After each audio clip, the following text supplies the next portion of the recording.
Okay, good evening. सो तो अभी doubts, जिनका जो भी डाउट्स है ग्रुप में भेजो, देखते हैं।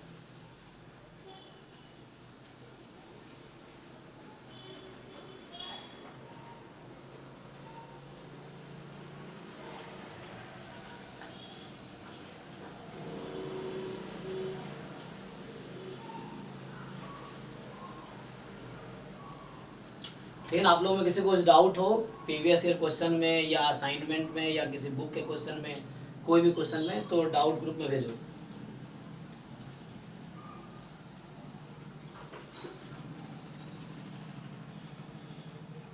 और नहीं है तो फिर आगे क्या डिस्कस करें।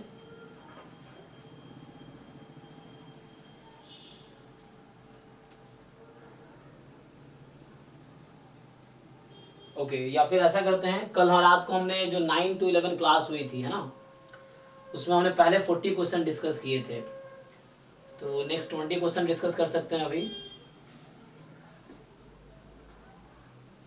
अच्छा, इसका सॉल्यूशन समझ नहीं आ रहा है, देखो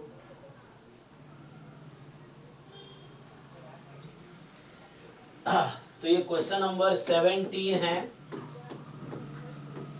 जैम MS 2023 का। ठीक, तो ये क्या कह रहा है कि आपको जॉइंट PDF दे रखा है,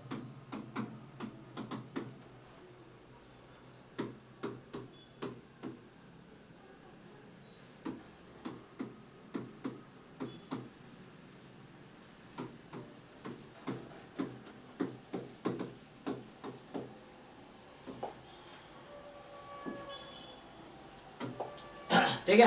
तो y की वैल्यू x² से 2x² के बीच है, एंड x की वैल्यू -1 से 1 है, एंड 0 है अदरवाइज कोई बात नहीं। तो ये तो हो गया आपका ज्वाइंट PDF। पूछ क्या रहा है इस क्वेश्चन में कि क्या probability x more than y होगी। So what is the probability x will be more than y। तो ये तो बाद में आएगा, सबसे पहले आपको, है ना। सो इसमें सबसे पहले मुझे क्या करना होगा कि जो कांस्टेंट है अल्फा, उसकी वैल्यू चाहिए ना। तो कांस्टेंट अल्फा की वैल्यू कैसे निकलेगी, तो यू ऑलरेडी नो कि कैसे फाइंड करते हैं,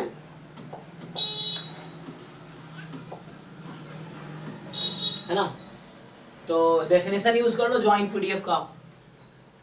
सो double integration alpha time mod x dy dx कर दें, ये चीज है। इसका ग्राफ बना के देख लो चाहो तो ऐसे तो दिख ही रहा है यहाँ पे ग्राफ बनाने की जरूरत पड़ेगी नहीं, है ना।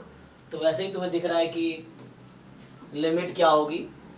तो हमने क्या कहा, जब भी कोई रीजन दिया हो तो आप पहले क्या करो, जो बाउंड्रीज हैं वो ड्रॉ करो एक्चुअली।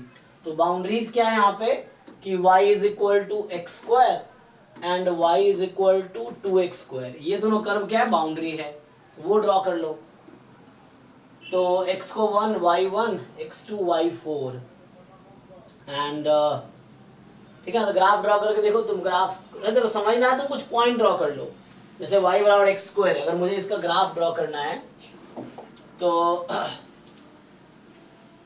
ये जो y बराबर x² का ग्राफ होगा, ये इस तरह का होगा, मान लो सपोज दिस ये है, और y बराबर जो 2x² है ना, तो 2x² जो है एक्चुअली उसकी वैल्यू क्या होगी, 2 टाइम ऑब्वियसली 2x² x² ज्यादा ही होगा, तो ये कुछ इस तरह का कर्व होगा।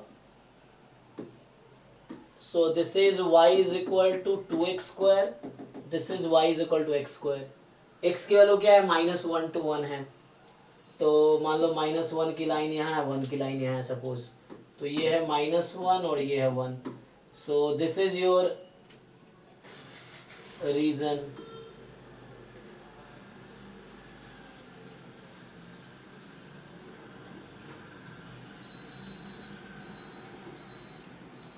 दोनों सिमेट्रिक है, और लिखने में ग्राफ ऐसे बनाने वाला दिख रहा होगा, है दोनों सिमेट्रिक, है ना, मतलब दोनों सिमेट्रिक ही होगा। तो मैंने ड्रॉ किया, उधर ज्यादा दिख रहा है, इधर कम दिख रहा है ना, तो इस तरीके से है दोनों सिमेट्रिक। तो कोई बात नहीं, y की लिमिट ले लो x स्क्वायर से 2x स्क्वायर और x की लिमिट -1 to 1, इसको पुट कर दो 1 के इक्वल, यहाँ से अल्फा आ जाएगी, हो जाएगा। देखो तो पहले इसको देखो, अब इसको इंटीग्रेट y के रेस्पेक्ट में पहले करना है। जब आपको y के रेस्पेक्ट में इंटीग्रेट करना हो तो क्या करोगे, यहाँ y का कोई फंक्शन तो है ही नहीं, तो मतलब क्या, 1 को इंटीग्रेट करना है, तो 1 dy मतलब y की लिमिट क्या है, x square to 2x square, तो मतलब ऐसा हो जाएगा अल्फा टाइम मॉड x, अब y upper limit minus lower limit, तो ये 2x square minus x square, मैं डायरेक्टली लिख देता हूँ x square dx is equal to 1। अभी ये बचा है, चेक करना तुम लोग कैलकुलेशन, ठीक है, मैं मिस्टेक करूँ तो बताना। तो यहाँ तक ठीक है। अब आपको क्या करना है, इसको सिंप्लीफाई करना। ये अभी क्या इवन फंक्शन है, मतलब x के प्लेस पे अगर मैं माइनस एक्स रख दूं इस फंक्शन में तो सेम ही आंसर आएगी, मतलब this function is at least this function is even function, वो तो कांस्टेंट है, कोई प्रॉब्लम है नहीं कांस्टेंट के साथ, तो पूरा इवन फंक्शन है, तो -1 to 1 है। तो इसको मैं क्या कर सकता हूँ, 2 टाइम 0 to 1, और जब ये 0 to 1 हो गया तो mod x हो जाएगा, सो alpha x cube dx is equal to 1, तो यहाँ से अल्फा आ जाएगी, क्या आएगी अल्फा बताओ, सो सिंपली 2 अल्फा बाहर है, अल्फा बाहर कर लो, x क्यूब का इंटीग्रेशन x4/4 एंड लिमिट है इसकी 0 to 1, ये इक्वल होगा 1 के, तो सिंप्लीफाई कर लो 2 अल्फा/4 एंड यहाँ से आ जाएगा 1 आपका, तो अल्फा की वैल्यू कितनी आ गई यहाँ से 2, तो अल्फा तो 2 आ गई। चलो, तो ये अभी तक क्या किया हमने, ज्वाइंट पीडीएफ का डेफिनेशन यूज किया, तो उससे अल्फा की वैल्यू आई। अब मेन क्वेश्चन क्या है आपका, तो अभी तक हम सिंप्लीफाई कर रहे थे, अल्फा की वैल्यू फाइंड किया। अब जो क्वेश्चन है वो ये है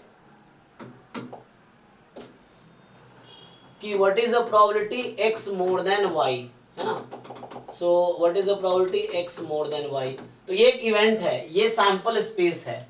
अब आपको इवेंट है एक,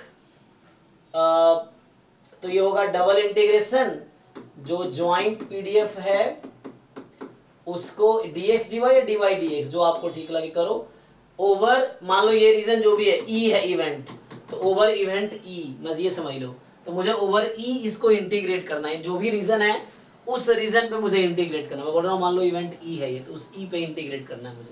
अब वो e क्या है, तो आपको ग्राफ में देखना पड़ेगा, ये सैंपल स्पेस है, ये जो लिखा हुआ है ये सैंपल स्पेस है, और ये आपका इवेंट है, तो ये सबसेट होना चाहिए इसका। तो ग्राफ बना के देख लो, तो ग्राफ बनाओगे तो क्या होगा, ठीक है। So now you make the graph and इसको ठीक से ग्राफ बनाओ, मैं यहाँ ग्राफ बना देता हूँ। देखो, तो इसमें तुम्हें देखना होगा रीजन क्या होगा एक्चुअली, अभी इवेंट ई पे लिख दिया, अब तुम्हें ग्राफ बना के देखना पड़ेगा, तो यहाँ थोड़ा बड़ा सा ग्राफ बना देता हूँ। देखो, तो एक था कि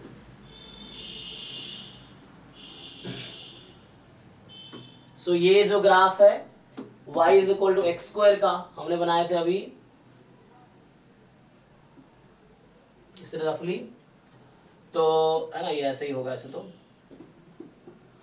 ये y बराबर 2x स्क्वायर का है, तो 2x square, so this is y is equal to 2x square, और मान लो रफली मैं ड्रॉ कर रहा हूँ, ठीक है ना, so this is 1, this is -1, सो ये पॉइंट क्या होगा, जब x 1 है तो y की वैल्यू 1 होगी, ये पॉइंट क्या है, जब x 1 है तो y की वैल्यू 2 है, this point is x is -1 y is 1, x is -1 y is 2, okay.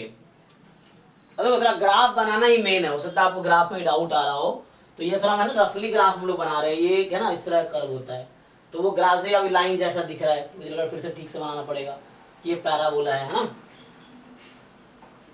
अब y is equal to x का अगर हम ग्राफ बनाएंगे तो कैसा बनेगा, हमें क्या बोला हुआ है यहाँ ना, x मोर देन y, तो सबसे पहले जो भी इनइक्वालिटी होती है, कभी भी इनइक्वालिटी का ग्राफ बनाना हो आपको, रीजन सेलेक्ट करना, उससे पहले आप बाउंड्री का ग्राफ बनाओ।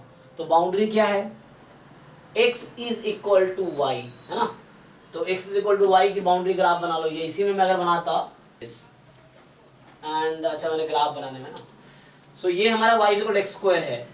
अभी हमने जो सॉल्व किया इसको सॉल्व किया, y is equal to x को और y is equal to 2x square को, तो ये दो एक्चुअली कितने पॉइंट पर इंटरसेक्ट कर रहे हैं देखना होगा। तो यहाँ हमने देखा कि इक्वल करोगे ना तो x इज इक्वल टू 0 और x is equal to half, ये 2 पॉइंट पे इंटरसेक्ट करेगी नहीं। तो मतलब ये है कि x की वैल्यू जहां हाफ है ना, तो यहाँ पे ये जो हमारा 2x स्क्वायर है ये कुछ ऐसा जाएगा, तो वो ग्राफ बनाने में गलती हुई है। सो इस तरह से होगा एक्चुअली ग्राफ इसका। एंड ठीक है, आप देख लो। सो वैसा मैंने मिस्टेक किया नहीं, शायद यही मिस्टेक आप भी कर रहे होंगे, तो है ना, वो होता है, रट्टा तो मारा हुआ नहीं तो आपको याद रखना मतलब पॉसिबल नहीं है, ग्राफ ठीक से बनाना पड़ेगा। तो देखो ये जो रीजन है अभी मैं ड्रॉ कर रहा हूं, ये वाला रीजन आपका सैंपल स्पेस है। जैसे जैसे मान लो मैं अगर -1 यहाँ ले लूँ ना, suppose this is -1 for example, तो ये जो आपका रीजन है ना ये सैंपल स्पेस है, ये और ये सैंपल स्पेस था, और है ना ये सैंपल स्पेस है एंड ये सैंपल स्पेस था। बट प्रॉब्लम क्या है, ये डिसाइड करना, हाँ वो डिसाइड करना कि लाइन जो है इन दोनों कर्व से ऊपर होगी, ये इंटरसेक्शन पॉइंट से पता चलेगा एक्चुअली, जो कि मैंने पहले कैलकुलेट नहीं किया है ना। तो इंटरसेक्शन पॉइंट से ये समझ आया कि हमारे पास जो 3 कर्व है, एक कर्व ये है, एक ये है और एक ये y is equal to x है, ये किस किस पॉइंट पे कट रहे हैं एक्चुअली ये देखना पड़ेगा। So this y is equal to x है, ये तीनों किस किस पॉइंट पे कट रहे हैं। तो यहाँ से ये समझ आया मुझे कि ओके, तो यहां से समझ आया x0 x1, तो x की 2 वैल्यू पे कट रहे थे, x बराबर 1 x बराबर 0, तो y is equal to x and this curve will cut at 2 point, ठीक है। और ये दोनों कर्व कितने पॉइंट पे कट करेंगे, x is equal to 0 x is equal to half, तो यहाँ पे मुझे ये बनाना है ना। अब देख लो, अभी कोई डाउट है तो पूछो अभी, ठीक है ना, ओके है। तो ये वाला होगा, तो मुझे क्या करना था, मुझे x, तो हमारा सैंपल स्पेस ये रीजन है, इन दोनों के बीच का रीजन है ना, और लाइन जो है तो फाइनली मुझे कहने का मतलब हमारा जो रीजन जिसकी प्रोबेबिलिटी मुझे अब निकालनी थी वो एक्चुअली इतना ही है। ओके, तो हमने एक्स्ट्रा निकाले हैं मतलब। सो ये इस रीजन की प्रोबेबिलिटी निकालनी है जस्ट आपको, you have to find just this probability, ठीक है ना। तो जो अभी मैं सेट कर रहा हूं मुझे बस उतनी ही प्रोबेबिलिटी निकालनी, ये इवेंट ई है एक्चुअली, तो जो इवेंट ई मैं कर रहा था, अब देख लो, आई थिंक यहीं पे डाउट रहा होगा। हाँ जी रोहन, कहाँ पे डाउट, ग्राफ बनाने में डाउट होगा मेनली आपको। So probability x more than y, जैसे थोड़ा लार्ज दूर लेंगे ना दिखेगा, पास में दिखता नहीं, 1 जैसे यहाँ ले लेते हैं ना तो दिखता नहीं है, जैसे दूर लिया तब समझ आएगा। या ये तरीका सही रहता है कि पहले आप इंटरसेक्शन पॉइंट फाइंड करके देख लो कि किस किस पॉइंट पे वो कट रही है एक्चुअली। सो यहाँ पे है ना जो पॉइंट है ये हाफ पे, ये हाफ है, यहाँ पे ये दोनों हाफ पे कट रही, ठीक है, ओके है। तो मुझे अब इस रीजन पे अलग इंटीग्रेट करना पड़ेगा, क्योंकि जब वर्टिकल स्ट्रिप बनाएंगे तो ये y बराबर x स्क्वायर है और ये y बराबर 2x स्क्वायर है, ठीक है ना। तो इस तरीके से, और इस रीजन पे जब वर्टिकल स्ट्रिप लेंगे तो ये y is equal to x square है और ये y is equal to x है। तो अपर कर्व चेंज हो रहा है ना, तो सिंगल इंटीग्रेशन में नहीं होगा, तो इसका आंसर अब मैं लिख देता हूं, ठीक है। तो अभी हमारे पास क्या आंसर आएगा, मुझे चाहिए probability x more than y, okay. So now see carefully, x more than y जो इवेंट है, तो ये सैंपल स्पेस इन दोनों के बीच का रीजन था, इन दोनों पैराबोला के बीच का रीजन था ना। अब मुझे x मोर देन y, तो ये रीजन नहीं आएगा, ये जो ऊपर है ना वो रीजन नहीं आएगा। तो मुझे क्या करना पड़ेगा यहाँ पे, we have to integrate joint PDF with respect to, है ना ये। तो यहाँ लोअर कर्व है y बराबर कितना 2x स्क्वायर, नहीं पहले x स्क्वायर है एंड देन 2x स्क्वायर है, लोअर कर्व है ना। तो y is equal to x square, इस रीजन में बात कर रहा हूं, and then y is equal to 2x square, और x की वैल्यू कितनी है यहाँ पे 0 से हाफ, ठीक है। तो ये हुआ पहले रीजन में इंटीग्रेशन, मतलब ये यहां पे इंटीग्रेशन हुआ, सो इस रीजन पे इंटीग्रेट हो गया। अब अगले रीजन पे इंटीग्रेट करना है आपको, तो यहां पे plus and 2 mod x dy dx। अब इस रीजन में आप स्ट्रिप बनाएंगे, तो ये लोअर रीजन आपका है y बराबर x स्क्वायर, और ये अपर जो मतलब अपर कर्व है y बराबर x, ठीक, देख लो। सो नाउ और यहाँ पे इस रीजन में x की वैल्यू कितनी है, हाफ टू 1। ओके, तो अब ठीक है, अब इसको इंटीग्रेट करना है आपको, तो अब मुश्किल नहीं अब हो जाएगा ना, देख लो। सो यहाँ से आगे अगर मैं सॉल्व करूँ तो पहला इंटीग्रल आएगा आपका 2 मॉड x है, और x तो 0 से हाफ है, x पॉजिटिव ही है, तो मॉड को हटा दो, तो 2x बाहर कर लो। y के रेस्पेक्ट में पहले इंटीग्रेट करना है, तो y क्या है, कुछ नहीं है तो 1 है, देन क्या करोगे 1 dy, तो अपर लिमिट माइनस लोअर लिमिट, तो ये हो गया एक 2x पर माइनस x स्क्वायर आ जाएगा, तो वही रहेगा 2x क्यूब ही रहेगा, 2x into x square dx, तो इसमें रहेगा आपका 0 टू हाफ, चेक कर लो। प्लस दूसरे इंटीग्रल में क्या होगा, यहाँ भी y के रेस्पेक्ट में इंटीग्रेशन है, तो 1 dy मतलब y upper limit minus lower limit x minus x square, so 2x x minus x square. यहाँ पे 2x square minus x square था, जिसको मैंने कंबाइन कर दिया, अब चाहो तो अलग से लिख भी सकते हो। सो ये 2x बाहर है, वहां बना है 2x square minus x square dx, और यहाँ बनेगा हाफ टू 1। अभी कोई कंफ्यूजन है देख लो एक बार, पूछो कुछ यहाँ पे डाउट है तो। अब आई थिंक ओके है, ठीक है ना, वो पहले इंटरसेक्शन पॉइंट निकालना था। अब इसको इंटीग्रेट कर लो इजीली, तो आंसर आ जाएगा। कर लोगे इंटीग्रेशन, ये करूं आगे? आंसर हो जाएगा, है ना। तो मेनली यहाँ ग्राफ ध्यान से देखना था एक्चुअली, क्योंकि ग्राफ में ना दो पैराबोला के ऊपर लाइन है, ये ध्यान रखना, इस 0 से हाफ में, और हाफ के बाद फिर लाइन इधर, तो वो इंटरसेक्शन पॉइंट से ही दिखेगा, क्योंकि इंटरसेक्शन पॉइंट नहीं निकालेंगे ना तो गेस करने में गलतियां हो जाती हैं। तो आपको इंटरसेक्शन पॉइंट निकाल के पहले देखना है कि कोई टू कर्व कितने पॉइंट पे इंटरसेक्ट कर रहे हैं, उसके हिसाब से डिसाइड करेंगे। तो ठीक है, यही था, ओके।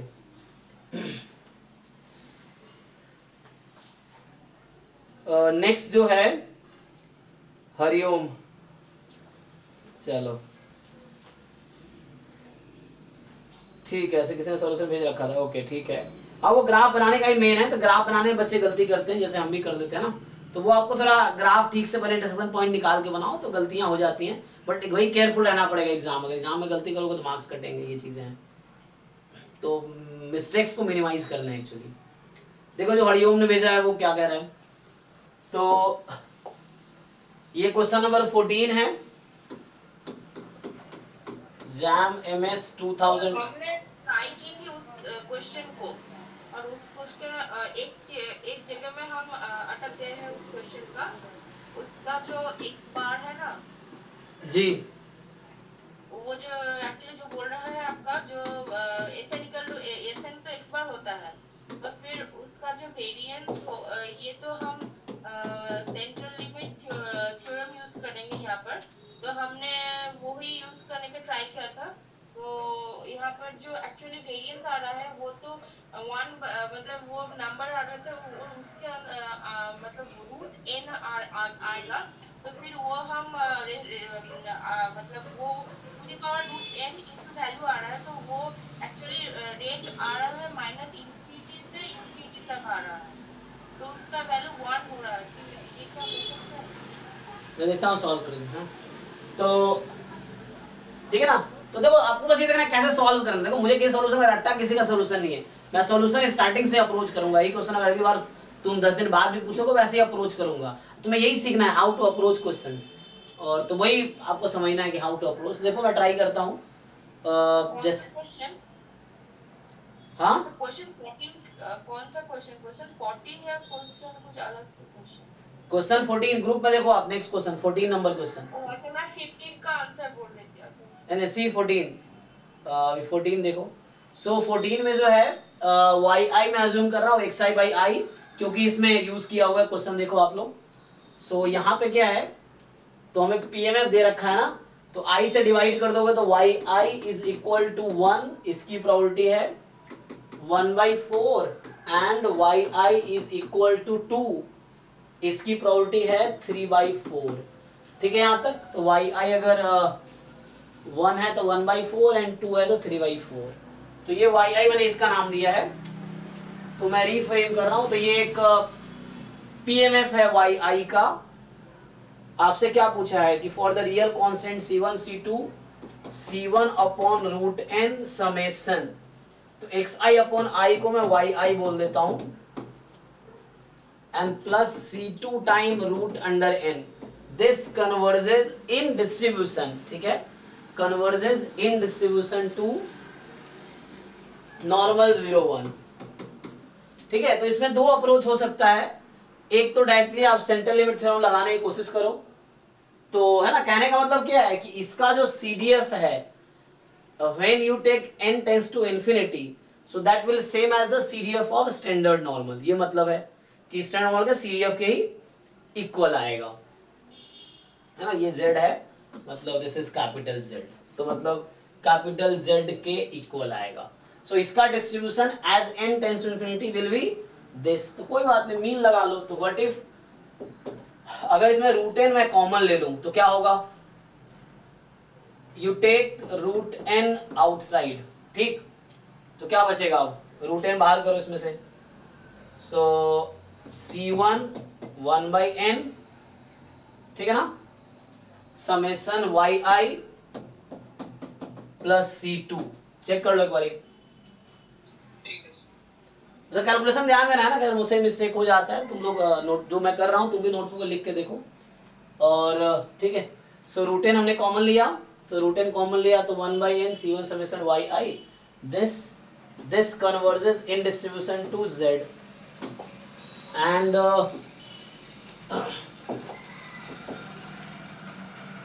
सो √n, ठीक है ना। अब ये है C1 टाइम x बार, मतलब y बार बोल दो इसको, है ना, this y bar plus C2, यही तो है, that converges in distribution to Z। अब यहां से ये बताओ, अगर तुम इसका मीन, एक अप्रोच ये है कि डायरेक्टली तुम इसका मीन फाइंड करो तो क्या आएगा, या सेंट्रल लिमिट थ्योरम का स्टैंडर्ड फॉर्म क्या होता है सर? सेंट्रल लिमिट सर 7/4 आएगा मीन, मतलब अच्छा, का वैल्यू -7/4। तो यहां से अगर आप फाइंड करो एक्सपेक्टेशन ऑफ y, मतलब ये सैंपल जो भी है ना yi, so that you will get 7/4। हाँ, बाकी लोग वेरीफाई कर लो, ठीक है। तो 1/4 प्लस 6/4 7/4, वेरिएंस कितना आएगा, variance not yi², variance simplify कर लो, हाँ,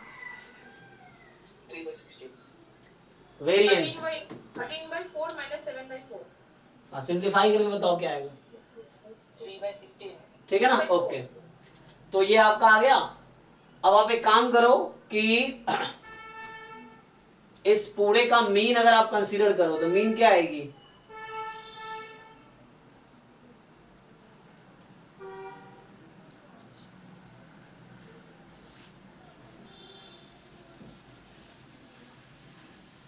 तो y बार का मीन तो यही होगा, हम लोग क्या जानते हैं, expectation of y bar is same as expectation of y, है ना, और वेरिएंस ऑफ y बार जो होता है σ²/n, ये होता है ना σ/√n, तो like so this is your mu and this is your σ², ठीक, तो ये तो म्यू ही रहता है और ये σ²/n हो जाता है।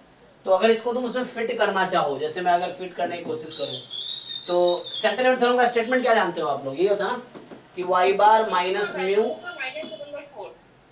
अरे रुको, y bar minus mu upon σ/√n, this converges in distribution to Z, ठीक है।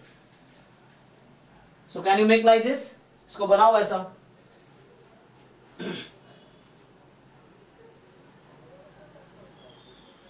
बना सकते हो। तो √n तो ही बार,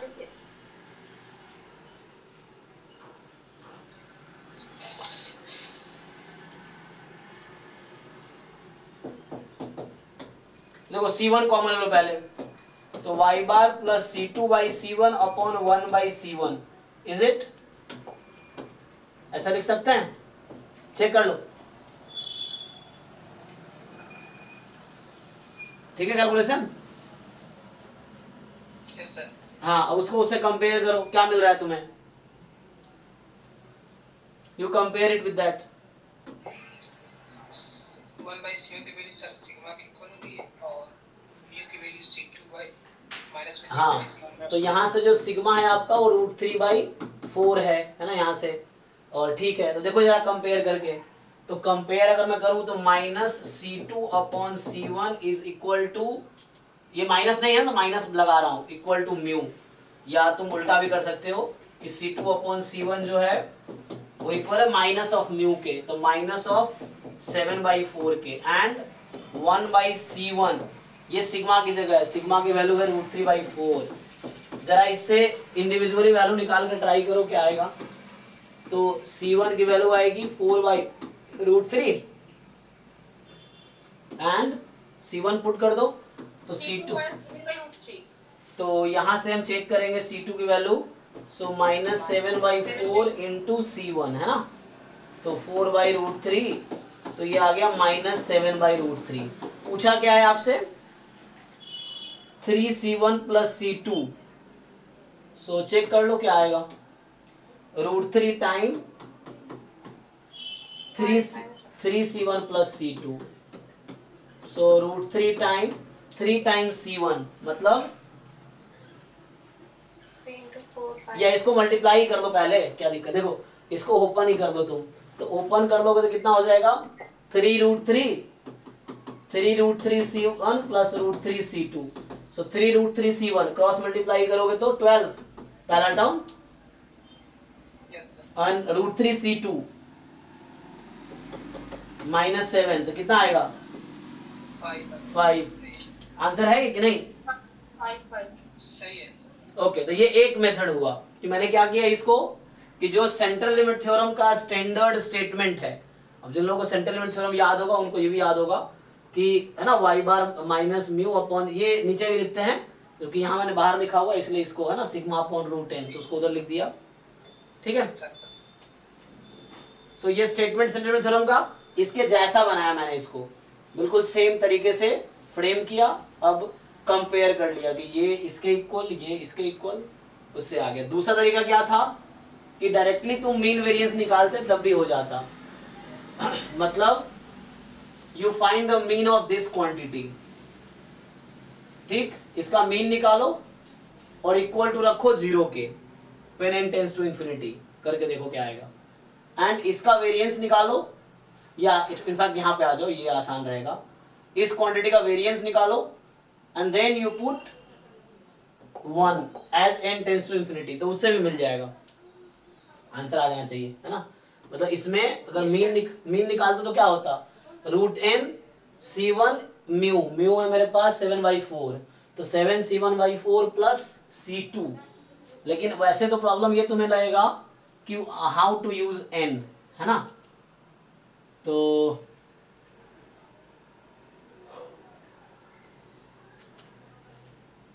ठीक है, तो उससे तुम एक काम कर सकते हो,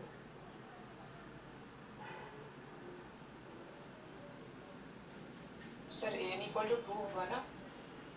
n यहाँ पे कितना है तुम्हारे पास सैंपल्स, नहीं n तुम्हें कैसे पता, n यहाँ पे क्या है, अच्छा तुम्हें कहना चाह रहे हो कि सैंपल साइज जो है तुम्हारे पास, रैंडम सैंपल कितने साइज का है, n2 नहीं है ना, जरूरी थोड़ी n2 होगा, yi, अच्छा तुम ये कहना चाह रहे हो कि y1 y2 दो प्लस ही, करके तो 1 आ रहा है।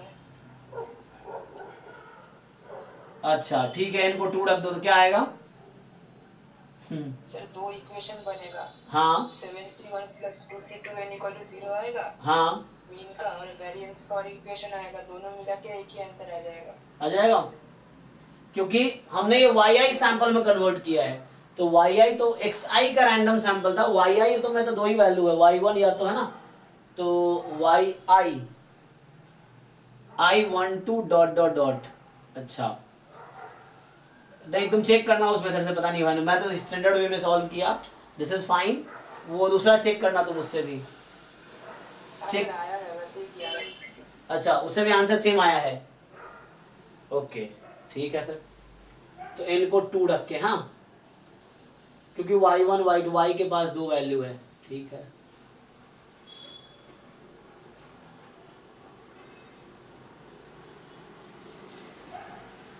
ठीक है, दूसरा बताओ नेक्स्ट, तो ये तो हो गया,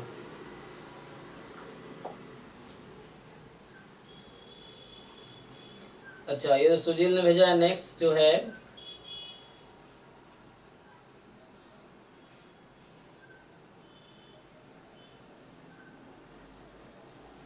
ये तो मैंने क्लास में कई बार कराया है ना, ये 56 वाला,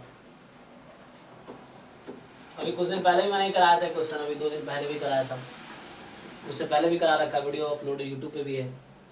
तो यहाँ पे क्या है कि x1 x2 x5 जो है दैट इज IID बाइनोमियल 1,5। तो मतलब क्या है कि x1 x2 x5 ये आपका है IID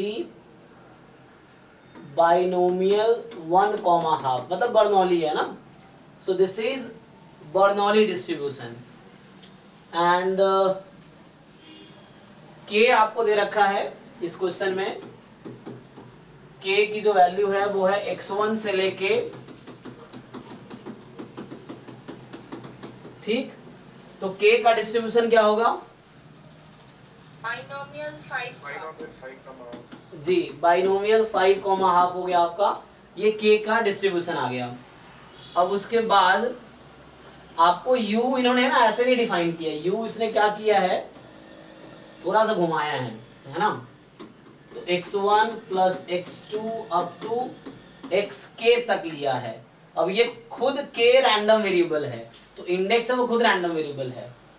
एंड तो ये कब है अगर k की वैल्यू 0 है, और ये कब है जब k की वैल्यू 1 2 3 4 5 में से कुछ है। तो आपसे ये पूछ रहा है कि what is expectation of u। So what is expectation of u। Sir ये एक्चुअली बाइनोमियल 5/2 ही होगा, तो वो 2.5 आ रहा है, आंसर है 1.5। हाँ, तो आपका आंसर गलत है ना। आंसर कितना है आपका, सर 2.5। आंसर क्या है, सर आंसर है 1.5। तो फिर गलत है ना आपका। तो ये कैसे आपको लगता है कि u बाइनोमियल ही होगा, how do you know. Sir क्योंकि वो जो x1 प्लस x2 है वो तो खुद ही बोल रहा है कि k रैंडम वेरिएबल है। अच्छा, सपोज u, एक minute, suppose u is binomial 5,5, so what is the probability u being 0?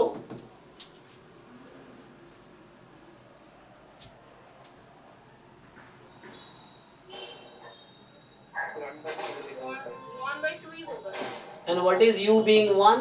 1/2 कैसे हो जाएगा, 1/2 की पावर 5। 0 हाँ 1 half to the 5 yes. u बराबर 1 कैसे डिसाइड करोगे, ऐसी 1 और वो ऐसे। बट यहां से लगता है वही आंसर आएगा, k का कोई वैल्यू नहीं है यहाँ पे।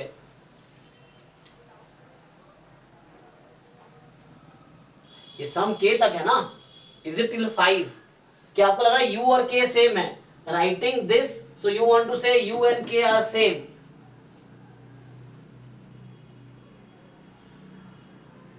क्या u और k सेम चीज है, u के अंदर खुद यहाँ k आया हुआ है, कैसे सेम हो सकता है। in the definition of u k is involved here, so how can you say u and k are same। अगर k binomial 5,5 है, so how u is 5,5।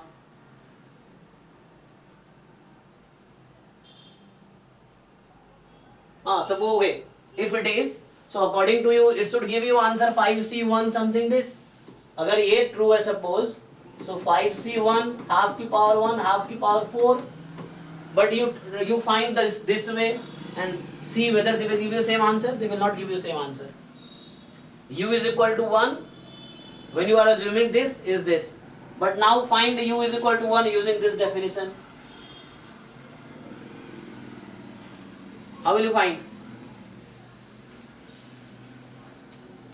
तो वैल्यू इनटू प्रोबेबिलिटी ऐसे करके हम फाइंड कर सकते हैं। हाँ, फाइंड करके बताओ क्या आंसर यही आएगा, आप चेक करो सकते को। वही तो दिक्कत होता है, बच्चों को लगता है कर सकते हैं कर लेंगे, फिर उसे एग्जाम में नहीं होता है। उन्हीं बच्चों का एग्जाम क्वालिफाई नहीं होता है जो सोचते हैं हो जाएगा कर लेंगे बाद में करेंगे एग्जाम टाइम में करेंगे, फिर उनका एग्जाम के बाद भी नहीं होता है। सो अभी आप करके देखो और बताओ क्या आंसर आ रहा है, is it giving same answer. If you find using that way जो आप सोच रहे हो, so will it give the same answer, check करके बताओ। It will not give you same answer because you binomial है ही नहीं, you is not binomial.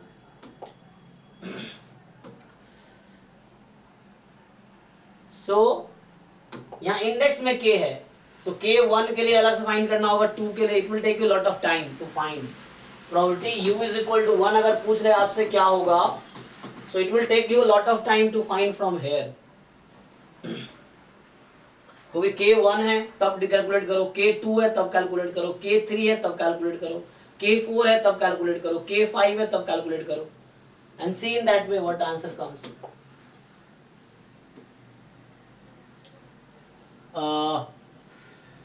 Sir एक बात पूछनी थी। जी जी जी। सर ये जो K है, ये K तो पहले से हम बोल चुके हैं कि ये रैंडम वेरिएबल है। यस। तो फिर K रैंडम वेरिएबल है और वो सफिक्स में है।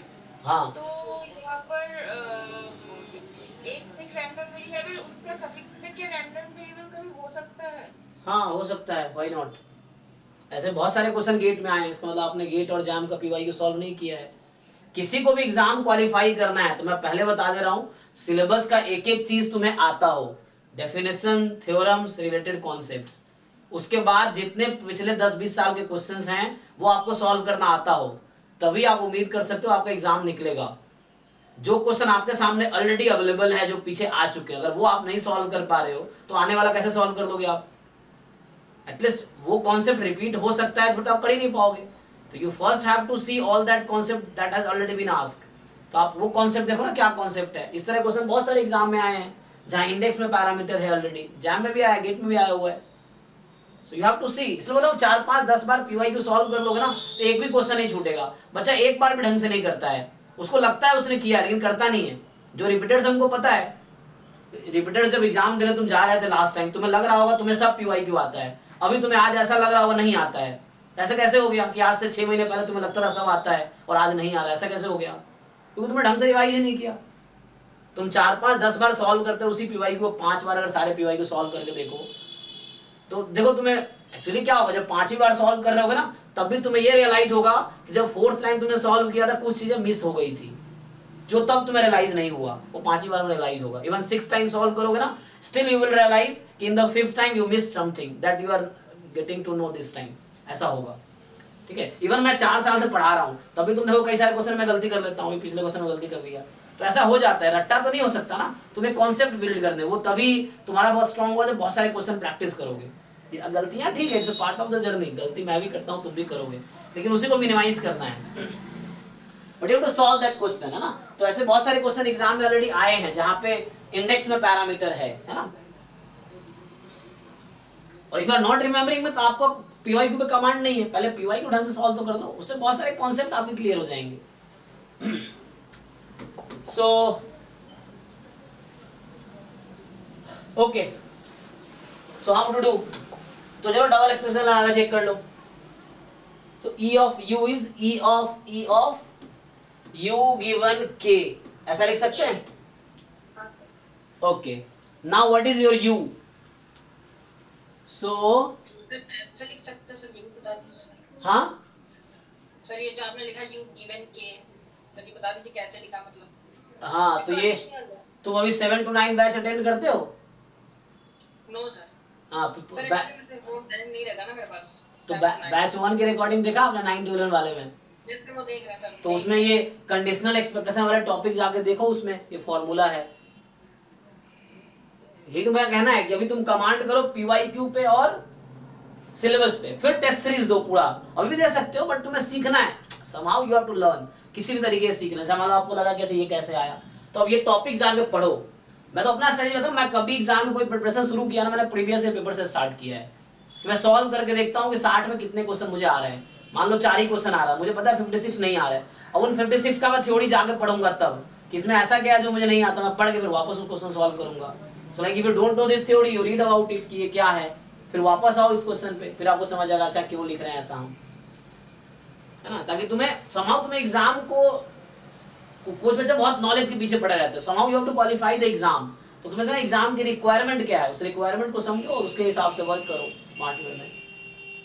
एनीवे, सो ये डबल एक्सपेक्टेशन का कॉन्सेप्ट है ना। So expectation of u can be written as e of u given k।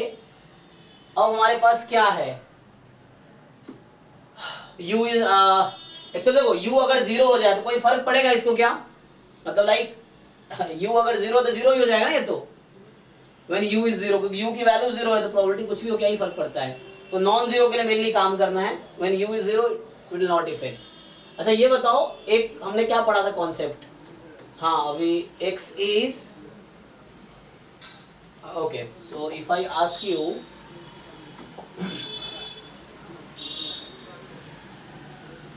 x is binomial m comma p है ना, and y is binomial क्या होगा n comma p, then what is distribution of x given x plus y, हाँ ठीक है चलो, x plus y is t, इसका distribution क्या है,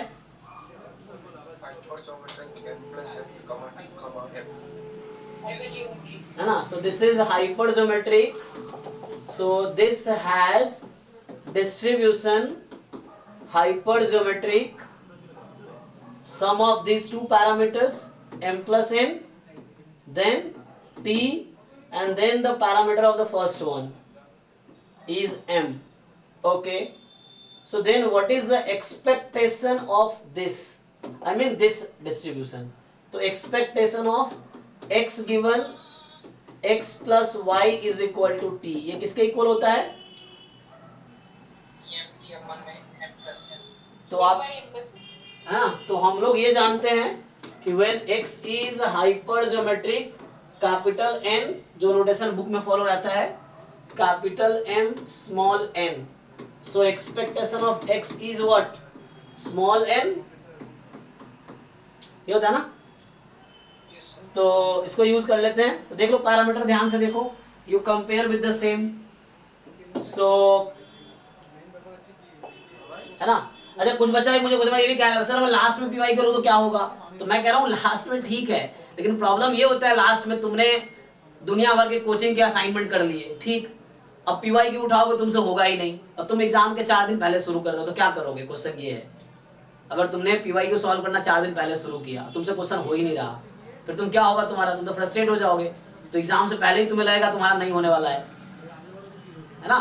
तो कोचिंग मटेरियल अभी मटेरियल तुम बाद में करना, पहले कौन सिलेबस एंड पीवाई के ऊपर कमांड बनाओ, पूरा सिलेबस और पूरे प्रीवियस ईयर पेपर इसमें पकड़ बना लो, तो तुम एग्जाम में तुम्हारा पकड़ हो गया। अब तुम जितने चाहे कोचिंग के मटेरियल करो, जितने चाहे बुक के क्वेश्चंस करो, लेकिन तुम्हें सिलेबस, क्योंकि बुक में बहुत सारी चीजें लिखी हुई हैं, कोचिंग वाले में क्या बहुत सारी एक्स्ट्रा चीजें भी हैं, लेकिन तुम सिलेबस और पीवाईक्यू कर लिए, तुम्हें एग्जाम समझ आ गया, अब उसके हिसाब से फिर बहुत सारे क्वेश्चन प्रैक्टिस करो, मटेरियल्स या जो भी है, ये पीवाईक्यू करना जरूरी है, ठीक है।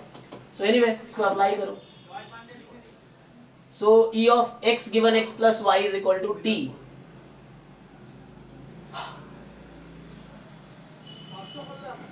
तो यहां से बताया आप लोगों ने क्या लिखूं मैं, m, ये m ना, और t by m plus n, right.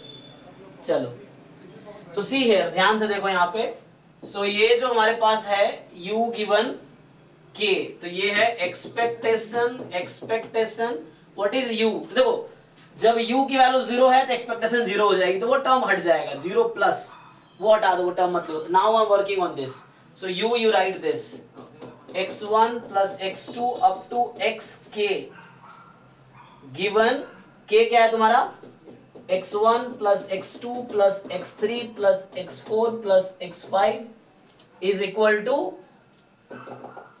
मत इक्वल टू लिखो, ठीक, ये तुम्हारे पास है। अभी ध्यान से देखो, तो मैंने क्या किया अभी, जस्ट है ना, क्वेश्चन ऐसे 2 मिनट में हो जाएगा, समझाने के लिए इतना टाइम ले रहा हूं कि यहाँ पे जस्ट हमारे पास है EU, this is U of U given K and U is this, वो यहाँ पे दिया है 0, क्यों इग्नोर किया, क्योंकि आपको पता होगा, जैसे अभी रिसेंटली हम लोग जब हम लोग पढ़ते हैं ये चीजें, जैसे मैं तुमसे पूछता हूँ कि मान लो कोई एस्टिमेटर है 1, 0 और 1 फॉर एग्जाम्पल, तो अगर जैसे यहाँ पे लिखा हुआ है ना, जैसे मान लो कुछ है यहाँ पे x बराबर समथिंग, तो यहाँ जब इसका एक्सपेक्टेशन निकालते हो तो क्या होता है, 0 का कोई रोल आता है यहाँ पे, अगर एक्सपेक्टेशन निकालो क्या होगा, इसका वो तो 0 ही कर देगा ना वो, हाँ, तो इसका ही रोल आएगा, तो वही चीज यहाँ पे है कि वो उसका रोल खत्म हो जाएगा, तो यहाँ सिंपली हमने क्या पुट किया। अब देखो ध्यान से मैं क्या बोलना चाह रहा हूँ, ये k तक है, और k और 5 में which one is larger, k में और 5 में कौन सा लार्जर है, तो उसमें स्मॉलर, सर 5 वाला है, 5 इज लार्जर ना, क्योंकि k तो बाइनोमियल के 5 था, तो k कैन टेक वैल्यू 0 1 2 3 4 5, तो k is less than equal to 5. Okay, तो मैं इसको इसके जैसा बनाना चाहता हूँ. I just want to make like this. अब देखो ध्यान से, अब इसको समझो. सो ये क्या है, एक्सपेक्टेशन, एक्सपेक्टेशन, तो ये k तक ही है, इसी बीच में कहीं k होगा, मतलब ये दिस k में भी, for example k is 2 example के लिए, तो ये तुम्हारा ये हो गया और ये एक्स्ट्रा हो गया, तो एक x और एक y, ऐसा समझो इसको. जो x given x plus y है वो ऐसा बन रहा है ये. तो यहाँ पे क्या हो रहा है कि लाइक इतना लिखने के बजाय, ठीक है ना, तो ये क्या था, x1 से लेके xk तक है और ये x5 तक है. 5 इज लार्जर, तो मतलब ये बोल रहा हूँ कि यहाँ x1 से लेके xk तक है गिवन, x1 से लेके xk तक तो है ही, उसके बाद xk प्लस 1 से लेके कहां तक है, x5 तक. देख लो ठीक से, तो मैं क्या बोलना चाह रहा हूं, दिस इज योर x जो वहां लिखा है मैंने, this is your x and this is your y. तो ये x given x plus y है, this is x given x plus y. अब ये जो कॉन्सेप्ट तुम सीख रहे हो, अब इस पे कोई भी नया क्वेश्चन आएगा तुम कर पाओगे ना अगर तुम समझ गए तो. ये चीज है. अब किसी कोचिंग में ऐसा मटेरियल मिलेगा ही नहीं तुम्हें, क्योंकि वो कोई इतना थोड़ी सोचता है. जो आईआईटी के प्रोफेसर जिन्हें क्वेश्चन बनाए उतने इतना एक पेपर बनाने में लोग एक साल लेते हैं, है ना. इस तरीके से वहां पे 1 साल पहले से पेपर बनाना स्टार्ट हो जाता है, इतना टाइम लगा के वो पेपर बनाते हैं वो लोग इतना सोच के. तो कोचिंग वाले इतना थोड़ी सोचेंगे, ठीक है ना. सो जो लेवल PYQ है वो किसी कोचिंग मटेरियल में थोड़ी मिलेगा तुम्हें. सो ये हमारे पास क्या है कि x है और ये x प्लस y है, ठीक. This is x and this is x plus y. Theorem लगा पाओगे, देख लो अब. सो expectation of x given x plus y. अब तुम्हारा जो x है वो क्या है, मतलब मैं बोल रहा हूं इसका डिस्ट्रीब्यूशन क्या है, x1 से लेके xk तक का डिस्ट्रीब्यूशन क्या है. अभी k कोई फिक्स नंबर है, अभी मान लो k कोई फिक्स नंबर है तो क्या होगा, हाँ ठीक है ना. सो मैं ये बोल रहा हूं कि x1 से लेके xk तक का डिस्ट्रीब्यूशन है बाइनोमियल k, 1/2. xk प्लस 1 से लेके x5 तक का डिस्ट्रीब्यूशन क्या है, मैं इसका डिस्ट्रीब्यूशन पूछ रहा हूं. अब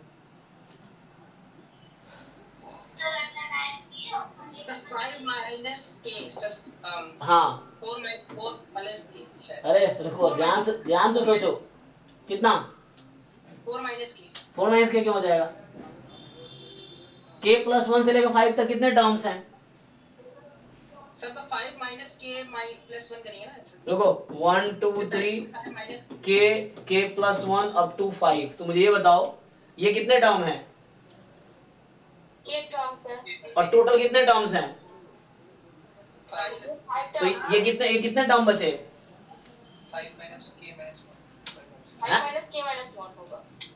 चेक करो एक बार ध्यान से. 5 माइनस के. अच्छा अगर ये 2 टर्म है तो ये 2 टर्म है तो ये 3 होगा. Suppose this is 2 terms, this is 3 terms. 5 minus के होगा, सही से डिसाइड करो ना, कंफ्यूजन. 5 माइनस के होगा. सो k टर्म बाहर हो गया ना, 1 से k तक k बाहर हो गया. सो this is 5 minus k comma half, ठीक. तो x1 से xk तक का बाइनोमियल दिस, तो मतलब ये तुम्हारा x है, ये x प्लस y है.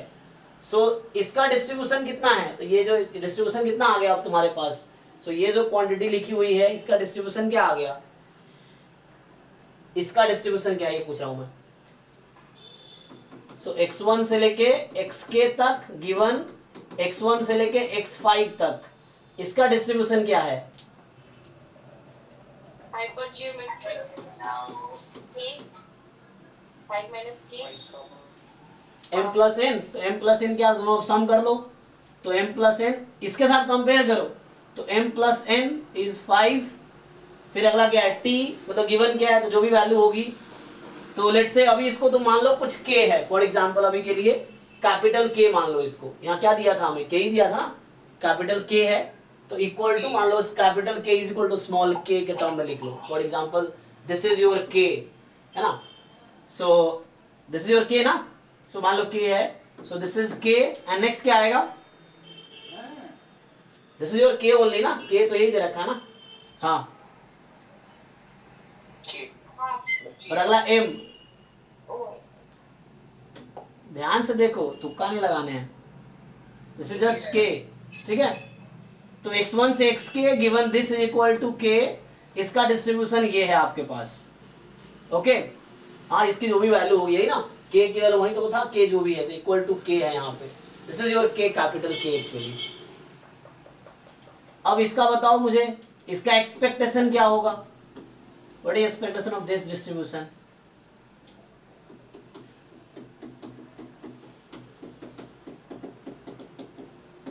क्या होगा मीन, इस फॉर्मूले के हिसाब से क्या आएगी? k स्क्वायर बाई 5, है ना, फॉर्मूला लगा लो आप, just you apply this formula. तो m into T, k square by 5 put कर दो अब यहाँ पे। तो यहाँ से ये हमने डिसाइड किया कि अभी expectation of x1 to xk given x1 to x5 is equal to k, ये k की गिवन वैल्यू थी, मैंने k की वैल्यू पर्टिकुलर रख दिया यहाँ पे, k क्या है यहाँ रख दिया मैंने, ये k ही था ना, जस्ट पुट कर दिया k क्या है।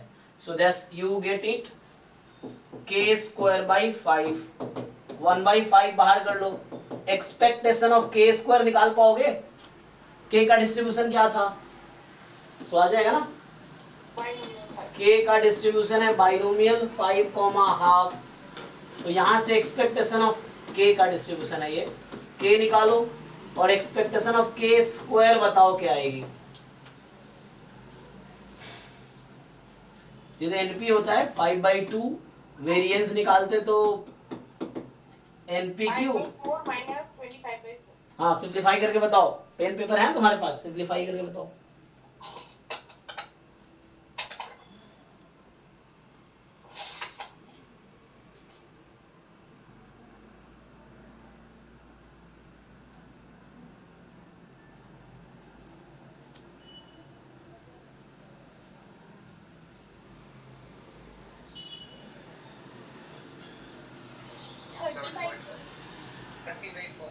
ठीक है, तो ये 1/5 इंटू 30/4, तो 5 6 जा 30, कितना आ गया 6/4, ठीक है, तो ये 30/4 आया आपका, तो फाइनल आंसर आ गया, कैंसिल कर लो इसको, 6/4 3/2 मतलब 1.5, ठीक है। तो आंसर यही, इतने लाइन आंसर देखो, इस क्वेश्चन का सॉल्यूशन इतने ही लाइन का है, 1 2 3 4 5, ऐसे तो यहाँ से सॉल्यूशन यही से स्टार्ट, तो क्वेश्चन लिख रहा था मैं, तो क्वेश्चन तो ये 5 लाइन का ही है, मतलब solution this is just 5 line, but इसके पीछे जो स्टोरी ये सब यूज हुई है, so this the story that, है ना, जो हमने यहाँ यूज किया है। अदरवाइज सॉल्यूशन तो यहाँ से स्टार्ट करो, EU पूछा है तो EU E of U given के, U रख दो एंड K रख दिया हमने, देन यहाँ पे अब इसके पीछे की स्टोरी ये सब थी कि व्हाट इज बीइंग यूज्ड। तो ये थ्योरम था कि x binomial y binomial both are independent, ये इंडिपेंडेंट होना चाहिए, then x given x plus y is t has distribution hypergeometric m plus n comma t comma m, तो उसको use किया यहाँ पे हमने। अब डाउट है बताओ किसी को इसमें, उसमें जब सर k इक्वल टू 5 हो जाएगा ऊपर x में, तो x given x plus y equal हो जाएगा ना, तो उससे भी प्रॉब्लम तो नहीं। अच्छा, मैं k की वैल्यू जब 5 हो गई है ना, हाँ तो कोई दिक्कत नहीं है, k की वैल्यू अगर 5 ही रख दो आप, तो k 5 हो जाएगी और यहाँ भी क्या हो जाएगी 5 हो जाएगी, इक्वल टू 5, हाँ तो कोई दिक्कत नहीं है, फिर उसमें क्या रहेगा, तो उस केस में कोई दिक्कत नहीं आएगी, हाँ कोई प्रॉब्लम नहीं होगी ऐसे तो, सेम ही फॉलो करेगा ना। हाँ हाँ।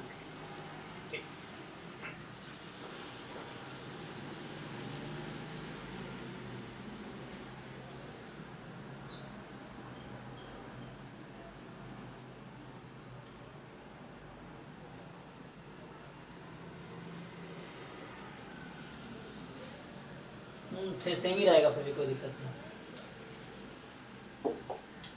तो नेक्स्ट डाउट देखो, एक दो और कर लेते हैं, बाकी अभी 9 to 11 में फिर से डाउट क्लास ही है, 2023 का ही पेपर का डाउट क्लास है। तो गुड इवनिंग सर। सर मैंने एक रैंडम वेरिएबल रिलेटेड में क्वेश्चन सेंड किया, मतलब थ्योरी का ही है, डाउट है मुझे। जी जी, क्या डाउट है इसमें? एक्चुअली सर वहाँ पर कैसा दिया हुआ है कि जब हम रैंडम वेरिएबल ले रहे हैं तो रैंडम वेरिएबल में x ऑफ 1 की वैल्यू 1 ले रहे हैं, x ऑफ 2 इक्वल टू 2 क्यों ले रहे हैं sir, x of 3 equal to 3 क्यों ले रहे हैं? क्योंकि रिपीटेशन सैंपल स्पेस में तो 1 टाइम ही है ना, तो x ऑफ 1 की वैल्यू 1, x ऑफ 2 की भी वैल्यू 1 ही होनी चाहिए ना, क्योंकि रिपीटेशन तो 3 के अकॉर्डिंग 1 ही है, 4 भी 1 टाइम ऑकर हो रहा है डाई के लिए। तो यहाँ पर 2, 3, 4, 5, 6 जो सेम आ रही है वैल्यू, वो मुझे समझ में नहीं आ रहा है सर। क्योंकि आपने ठीक से क्वेश्चन पढ़ा नहीं है। दूसरी लाइन पढ़ो, सेकेंड लाइन क्या लिखा हुआ है, what is meaning of x, x क्या है, what is x? X is a random variable. अरे नहीं, एक्स का इंटरप्रिटेशन क्या है इस क्वेश्चन में, पढ़ो ना, उसमें लिखा है दूसरे लाइन में, second line, what is second line? Outcome on the dinosaur. हाँ, आउट सेपरेटली हर एक एक्स, आउटकम के लिए तो एक ही रिपीटेशन। जी जी। हमने नंबर ऑफ टाइम्स थोड़ी पूछा है, आपको एक्चुअली मीनिंग ही समझ नहीं आ रहा। X is outcome on the die, तो डाई पे क्या क्या आउटकम आ सकता है? 1 to 6 आएगा। हाँ, तो x की वैल्यू या तो 1 होगी या 2 होगी या 3 होगी या 4 होगी या 5 होगी या 6 होगी। तो आपको क्यों लग रहा है 1 ही हर बार होगी? क्योंकि सर जब हम एक कॉइन टॉस करते हैं ना, हाँ, तो पॉसिबिलिटी अगर मुझे चेक करनी है उसके लिए, तो x ऑफ h के लिए हम रियल नंबर में जब कन्वर्ट हो रहे हैं, ठीक है, रैंडम वेरिएबल हमको रियल नंबर प्रोवाइड करता है। तो इसमें कैसा हो रहा है सर कि x ऑफ 1 के लिए अगर मैं देखती हूँ तो रियल नंबर तो 1 मिलना चाहिए ना यहाँ पर। जैसा हेड के लिए हम लेते हैं कि एक कॉइन हमने टॉस किया, तो उसके पॉसिबल आउटकम्स हेड होगा या फिर टेल होगा। x ऑफ h अगर मैं लेती हूँ तो वो भी 1 टाइम ऑकर होता है, और x ऑफ t लेती हूँ वो भी 1 टाइम ऑकर होता है। तो यहाँ पर ऐसा क्यों नहीं हो रहा है? नहीं, जब कॉइन वाला केस होता है, यहाँ पे सैंपल स्पेस क्या है आपका, 1 से 6 तक। जब कॉइन को टॉस करते हैं क्या होता है, हेड टेल होता है। x जब लेते हैं कि नंबर ऑफ आउटकम्स या नंबर ऑफ हेड्स, तो यहाँ पे आउटकम ही दीजिए सर, क्योंकि मतलब समझ में आएगा। अरे तो आपको मीनिंग समझना पड़ेगा। आउटकम क्या है, डाइस पे अपर फेस पे जो आ रहा है वो होगा। यहाँ क्या है कि आउटकम मतलब क्या लेंगे आप, फिर हेड टेल आ जाएगा। एक्स का रेंज तो रियल नंबर आता है ना, हाँ हाँ हाँ सर। तो नंबर ऑफ हेड्स हमने कंसीडर किया, तो एक्स ऑफ एच क्या है, एक्स ऑफ टी क्या है? यहाँ पर दोनों भी 1 टाइम। कैसे 1 हो जाएगा, आपको समझ ही नहीं आ रहा कॉन्सेप्ट। हेड अगर ले रहे हैं तो यहाँ पर 1 टाइम आएगा और वो 0 हो जाएगा। हाँ, अब यहाँ से समझो, आपने डाई को थ्रो किया तो एक्स वो आउटकम बता रहा है जो डाइस के अपर फेस पे आएगा। आप प्रोबेबिलिटी में क्यों जा रहे हो कि एक आउटकम है तो 1/6 होना चाहिए? हम नंबर ऑफ आउटकम नहीं काउंट कर रहे, हम यहाँ आउटकम ही ले रहे हैं। रैंडम वेरिएबल मेरा आउटकम ही है, नंबर ऑफ आउटकम नहीं है एक्चुअली। जो आउटकम आ रहा है अपर फेस पे वही एक्स है, ये नहीं कि वो कितनी बार आएगा, वैसा नहीं है बोल रहे हैं हम। तो यहाँ क्या लिखा हुआ है कि x करस्पॉन्डिंग टू 1। अच्छा, ये आपको यही डाउट है ना, x 1 क्यों हो रहा है? हाँ हाँ, ये नहीं सर, मेरा क्वेश्चन ये है कि जब हम रैंडम वेरिएबल ले रहे हैं ना, तो आउटकम ऑन अ डाई ले रहे हैं हम, ठीक है।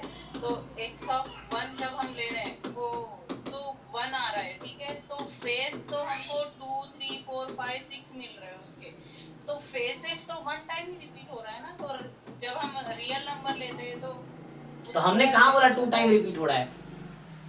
हमने कहाँ लिखा 2 टाइम रिपीट हो रहा है? x2 ऑफ 2 का मतलब क्या है?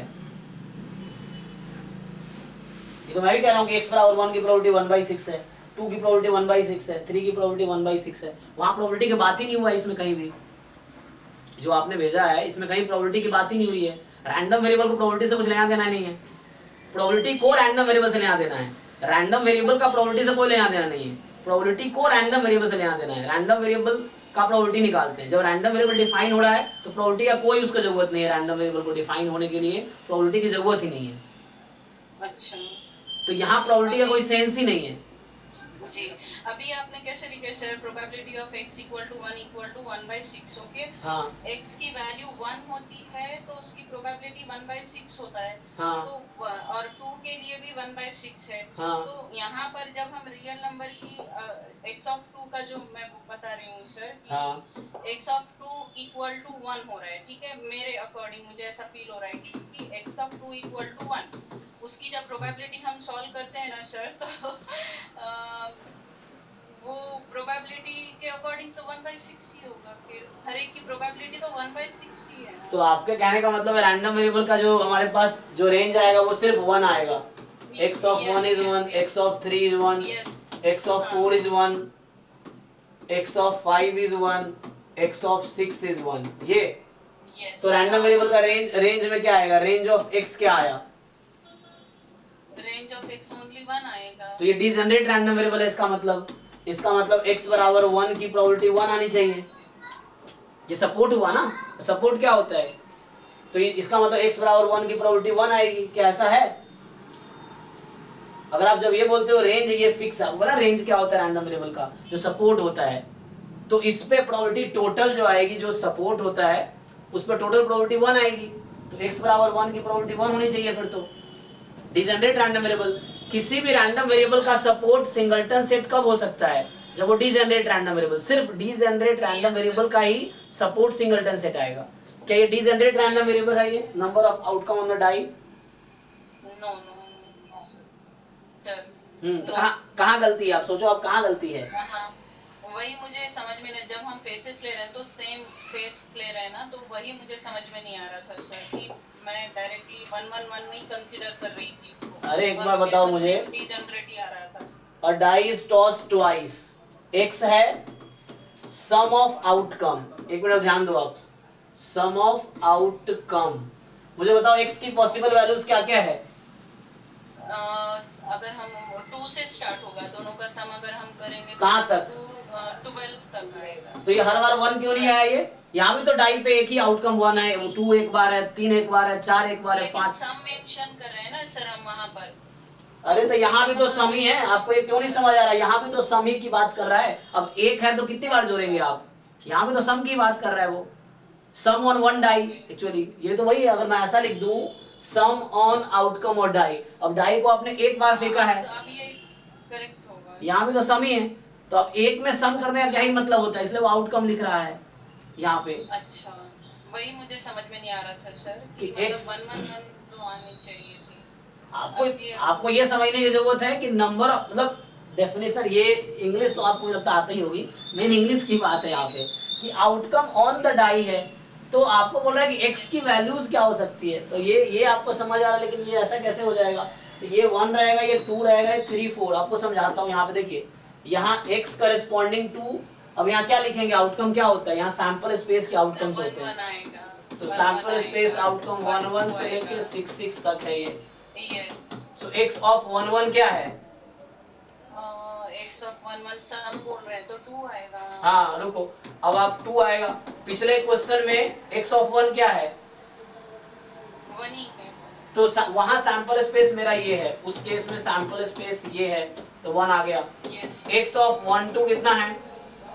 1 2 3 आएगा। यहाँ पे 3। पिछले क्वेश्चन में x ऑफ 2 क्या होगा?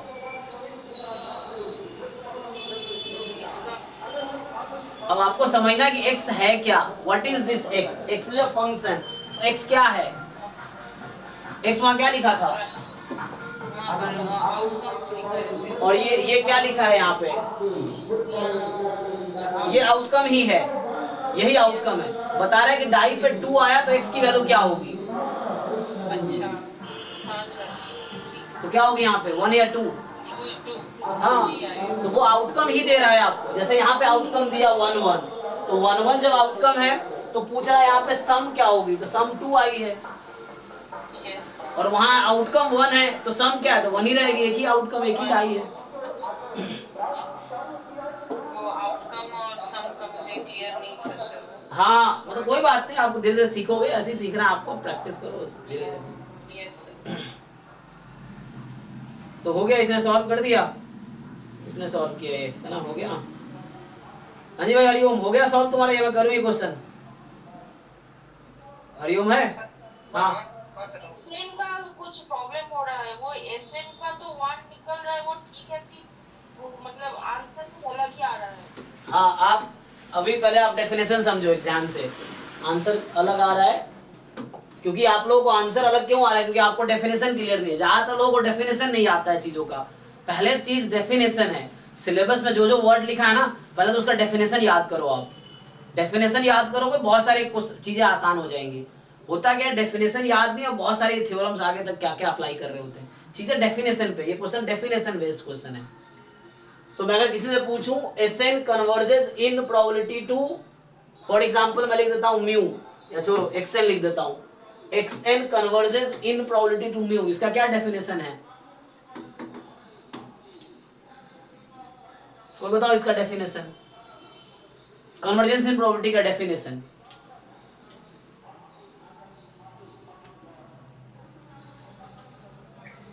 सर इसका एक्सपेक्टेशन सर माइनस में जाएगा। डेफिनेशन पूछ रहा हूं, डेफिनेशन, कन्वर्जेंस इन प्रोबेबिलिटी का डेफिनेशन। डेफिनेशन क्या होता है, कोई बुक उठाओ, तुम कोई भी बुक खोल लो अपने आप, तुम्हारे पास जो भी बुक है ना, खोल के देखो। डेफिनेशन वो होता है जो सबसे पहले लिखा होता है, किसी भी थ्योरम, किसी भी एग्जांपल से पहले डेफिनेशन लिखा होता है। तुम जाके खोल के देखो, चाहे वीके रोहित की खोल लो, गुप्ता कपूर वाली बुक खोल लो, प्रसन्ना साहू वाली बुक खोल लो, गॉर्डन को, मूड ग्रेविल, दुनिया की कोई किताब खोल लो। डेफिनेशन वो होता है जो कोई चीज जब इंट्रोड्यूस हो रही ना, सबसे पहले लिखा होता है, डेफिनेशन करके लिखा होगा या अलग से पैराग्राफ बना के लिखा होगा। कोई बताओ मुझे, देखो खोल के क्या है डेफिनेशन इसका। अब दुनिया भर की चीजें बताओगे, एक्सपेक्टेशन, वेरिएंस, क्या क्या बताओगे तुम, मैं डेफिनेशन पूछ रहा हूँ, वो आगे की चीजें बताओगे तुम जो बताओगे, मैं डेफिनेशन पूछ रहा हूँ जो सबसे पहले यही लिखा, जहां ये टॉपिक स्टार्ट होगा ना, कन्वर्जेंस इन प्रोबेबिलिटी, देख लो किसी बुक में जहां स्टार्ट हो रहा हो, सबसे पहले इसका डेफिनेशन लिखा होगा, और वही बच्चों को नहीं आता है। कोई बताओ मुझे डेफिनेशन क्या है इसका। Yes, limit n tends to infinity, हाँ, probability of modulus x minus mu yes less than epsilon is equal to 1. 1, yes. So ये होता है for all epsilon more than 0, ये डेफिनेशन है इसका, ये और ये चीज सेम है, इसका डेफिनेशन, इसकी मीनिंग ये है। इसी को दैट इज दूसरे तरीके से लो, इसका तुम कॉम्प्लीमेंट ले लो, इसका क्या करो, कॉम्प्लीमेंट ले लो तुम, तो क्या हो जाएगा, limit n tends to infinity probability mod xn minus mu more than epsilon equal to what, 0 for all epsilon more than 0। तो तुम्हारा जो क्वेश्चन में दिख रहा है ना, ध्यान से देखो, अल्फा 1, अल्फा 2, अल्फा 3, अल्फा 4, इन सबका आंसर या तो 0 आएगा या 1 आएगा, अगर इसमें फिट बैठेगा तो, फिट बैठेगा तो, मैं ये बोल रहा हूं, ठीक है।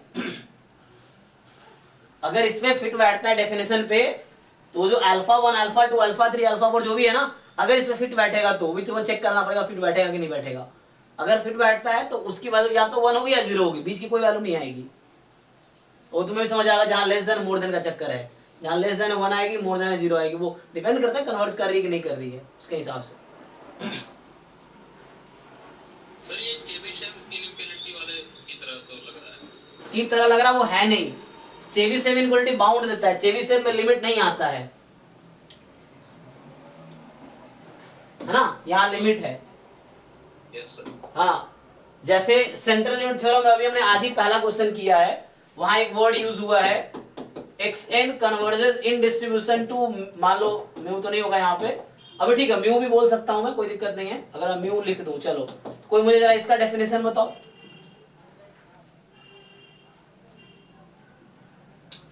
कन्वर्जेंस इन डिस्ट्रीब्यूशन का डेफिनेशन पूछ रहा हूं मैं, जैसे कन्वर्जेंस इन प्रोबेबिलिटी, इसका डेफिनेशन ये है, तो इसका डेफिनेशन क्या है। अब फिर से मैं कराऊं, कोई भी बुक खोलो, कन्वर्जेंस इन डिस्ट्रीब्यूशन जहां भी लिखा है, पहली चीज इसको डिफाइन कर रखा होगा, जो तुम लोगों को दिखता नहीं है एक्चुअली। आगे क्वेश्चन दिख जाता है दुनिया भर का, ये नहीं दिखता है डेफिनेशन। देखो इसका डेफिनेशन क्या लिखा है, limit n tends to infinity fnx equal to fx। तो इसमें ये है, ये म्यू लिखा हुआ है, कांस्टेंट है, इसका मतलब डिजेनरेट रैंडम वेरिएबल है एक्चुअली। तो इसका जो सीडीएफ होगा उसमें लिमिट लगाओगे n टेंड्स टू इंफिनिटी, तो वो इसके सीडीएफ के इक्वल आएगा। अब तुम्हें लग रहा है ये कांस्टेंट का सीडीएफ क्या होता है, तो कांस्टेंट का मतलब होता है डिजेनरेट रैंडम वेरिएबल। तो अगर मैं इसका डेफिनेशन लिखूं पर्टिकुलरली, तो ये बनेगा limit n tends to infinity CDF of xn at x is equal to CDF of degenerate random variable at mu। तो ये हो जाएगा 0 when x less than mu, 1 when x more than equal to mu। तो तुम देखो example करके ये लिखा होगा, जहां भी कन्वर्जेंस एंड डिस्ट्रीब्यूशन डिफाइन कर रखा होगा, जहां ये वर्ड लिखा होगा, ये लिखा होगा वहां पे, तो इसका डेफिनेशन ये है। या मैं अगर ऐसा लिख देता, सपोज अगर मैं इसको ऐसा लिख देता, दिस इज एक्स मान लो, तो यहाँ कुछ नहीं, यहाँ वैसा आ जाता फिर, तो यहाँ आ जाता CDF ऑफ एक्स। तो ये इसका डेफिनेशन है। तो सबसे पहले वही ना, सिलेबस में जो जो वर्ड लिखा है, एक एक वर्ड का पहले तो एक पेज पे अलग से डेफिनेशन लिख लो, अलग से बुक में ढूंढ ढूंढ के, या ऑनलाइन यूट्यूब पे सर्च करके, गूगल करके, या मुझसे पूछ के, एक एक वर्ड का पहले तो एक पेज पे डेफिनेशन लिख लो। बहुत सारे क्वेश्चन डेफिनेशन से ही सॉल्व हो जाता है एग्जाम में, जो बच्चों को याद नहीं रहता है। ठीक है, तो लगाओ इसको यहाँ पे, देखो अब मेरे पास क्या है कि एक्चुअली जो क्वेश्चन है, एक होता है weak law of large number. अब weak law of large number क्या कहता है? What is statement of weak law of large number? Statement क्या है इसका, weak law of large number का? ये इससे रिलेटेड है, इससे और इससे इसका रिलेशन है। इसका रिलेशन सेंट्रल लिमिट थ्योरम से है ना, और इसका relation weak law of large number से है, जो सिलेबस में है, जैम गेट दोनों में है। अब देख के बताओ, बुक में देख के बताओ, what is statement of weak law of large number?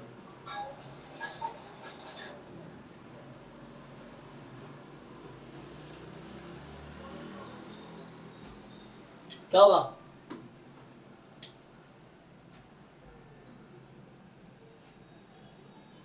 कोई बताओ, कोई भी, weak law of large number क्या होता है?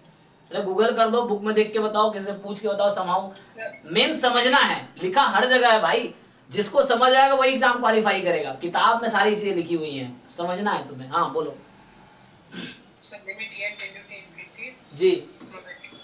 Limit n tending to infinity probability mod of xn minus में xn माइनस में expectation of xn mod 1 less than epsilon की प्रोबेबिलिटी ग्रेटर इक्वल 1 माइनस में वेरिएंस ऑफ x अपॉन में epsilon square. ये तुमने कहाँ देखा है, ये बताओ मुझे, ये कहाँ देख के आप बता रहे हो? ये कहाँ देख के बता रहे हो? मतलब याद है या किसी बुक में देख रहे हो, गूगल पर देख रहे हो? हैं? कहाँ देख के, मुझे ये बता, देख के कहाँ बता रहे हो? ये तो सीरीज से इक्वलिटी है। हाँ, ये चेरी से सिंपलिटी है। मैं तो पूछ रहा हूँ कि weak law of large number क्या है? Weak law of large number का स्टेटमेंट क्या है?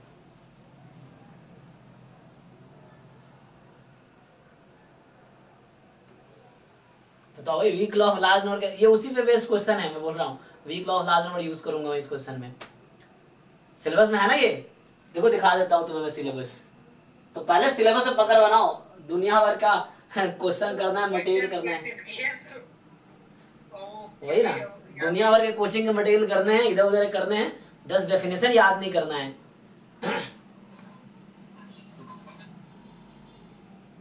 देखो एग्जाम 2022 का सिलेबस है, क्या लिखा है इसमें? देखो लिमिट थ्योरम में कन्वर्जेंस इन प्रोबेबिलिटी, मैं ही कह रहा हूँ ना, अभी मैं इसका डेफिनेशन पूछ रहा था थोड़ी देर पहले। फिर कन्वर्जेंस इन डिस्ट्रीब्यूशन, उसके नीचे उसका डेफिनेशन पूछा हूँ तुमसे। इसके बाद तुमसे यही पूछ रहा हूँ ना, weak law of large number क्या होता है, ये तो पूछ रहा हूँ, क्योंकि ये क्वेश्चन इस टॉपिक से है। जो क्वेश्चन ये 15 नंबर है वो इस टॉपिक पे है, लिमिट थ्योरम पे क्वेश्चन है। मैं पूछ रहा हूँ weak law of large number क्या है, फिर आगे पूछूंगा सेंट्रल लिमिट थ्योरम क्या है, बस हो गया।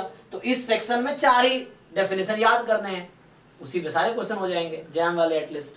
तो 4 चीजें तुम्हें याद करनी है कि इसका डेफिनेशन क्या है, इसका डेफिनेशन क्या है, इसका मतलब क्या है, इसका मतलब क्या है, ये 4 चीजें याद करनी है। बताओ, अब जिन लोगों ने सिलेबस तो कवर किए होंगे, चाहे अब मेरे पास बहुत सारे बच्चे मॉक टेस्ट के लिए आए हैं, अरे तो मॉक टेस्ट देने तुम आए हो, 100-200 मॉक टेस्ट दोगे, मॉक टेस्ट तब दोगे ना जब तुम्हें सिलेबस क्लियर होगा। जब तुम्हें इसका डेफिनेशन ही नहीं पता, क्वेश्चन कैसे करोगे तुम? हाँ तो उसी में लास्ट में तो लीन ऑफ जो इनइक्वालिटी होता है ना, उसका e ऑफ x 0 पे जाता है, वेरिएंस सिग्मा स्क्वायर में लिमिट एंड टू इंफिनिटी और 0 में जाता है, ऐसे कुछ। अब बोलो क्लियर क्यों नहीं है क्वेश्चन, ये क्लियर क्यों नहीं आप लोगों को चीजें एक्चुअली? सर जो आप लिखते हैं इन हाँ weak law of large number का, उसी में लास्ट में बस 1 minus variance of x upon n square हो जाएगा। नहीं, ऐसा तो नहीं होगा। probability of तो जहाँ पे सिग्मा स्क्वायर और एप्सिलॉन स्क्वायर लिखे हैं वहाँ हाँ वेरियंस अपॉन एन स्क्वायर हो जाएगा। जब n टेंड्स टू इंफिनिटी जाएगा तो प्रोबेबिलिटी 1 होगी, और जब n टेंड्स टू 0 जाएगा तो प्रोबेबिलिटी इनफिनाइट होगी। एक्चुअली आप जहाँ देख रहे हो प्रूफ देख रहे हो आप उस थ्योरम का स्टेटमेंट बताओ, मैं पूछ रहा हूँ आपसे, आप प्रूफ देख रहे हो। हाँ A sequence xn holds weak log large number if probability of modulus of Sn, which is summation of xi minus expectation of Sn upon n greater than epsilon tends to 0 as n tends to infinity. ठीक है, somehow आपने यही बताया, उसमें summation x आई में लिखा ना, summation x आई को आप एक्स बार कर लो, जो अपॉन एन है ना आपका, समेशन एक्स आई को एन से डिवाइड कर लो आप, तो आपने यही बताया समहाउ। अब फिर से ध्यान से देखो, इसको और इससे कंपेयर करो, एटलीस्ट चलो इससे इसको कंपेयर करो, इसको और इसको कंपेयर करो, और इससे क्या समझ आ रहा है? इसमें एग्जैक्टली बताया 0 आएगा, उसमें है कि टेंड्स टू 0।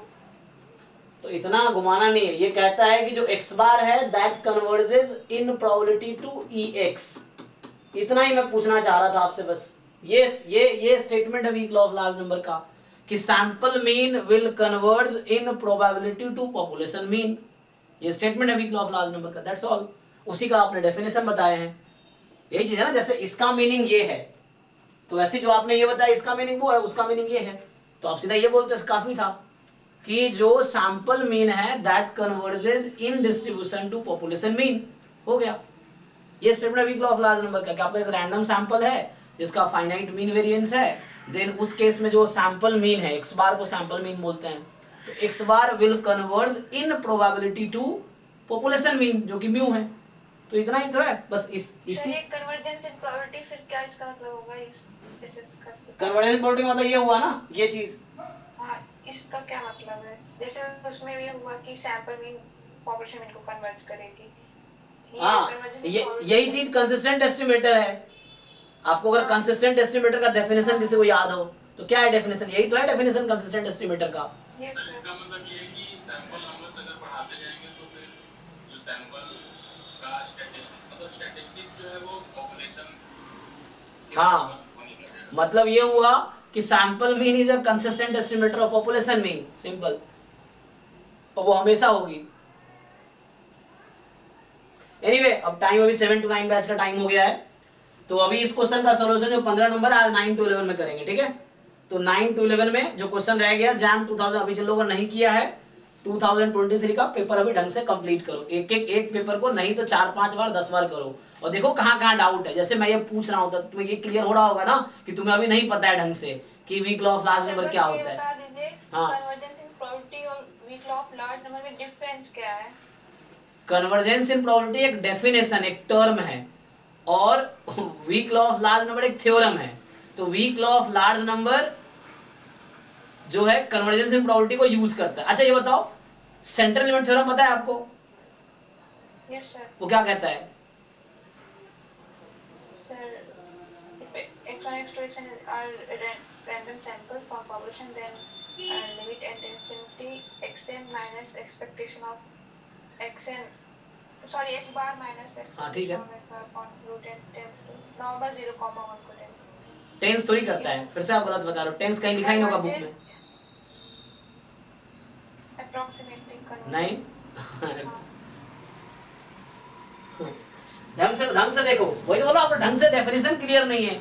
आप कोई भी बुक में देख लो जहां लिखा हो या तो टेंस टू या फॉलोज, ये होगा, ये ऐसा लिखा होगा। अभी तो लिखा था मैंने, पहला क्वेश्चन आज उसी का सॉल्व किया ना मैंने, यही तो है सेंट्रल लिमिट थ्योरम, यही तो है सेंट्रल लिमिट थ्योरम। ये देखो, ये जो लिखा है मैंने, ये तो है सेंट्रल लिमिट थ्योरम। यहाँ लिखा मैंने फॉलोज या अप्रोक्सीमेट या कुछ ऐसा लिखा है क्या? ये क्या है? हाँ, अब आपको मैं पूछूं कि कन्वर्जेंस इन डिस्ट्रीब्यूशन में और सेंट्रल लिमिट थ्योरम में क्या डिफरेंस है?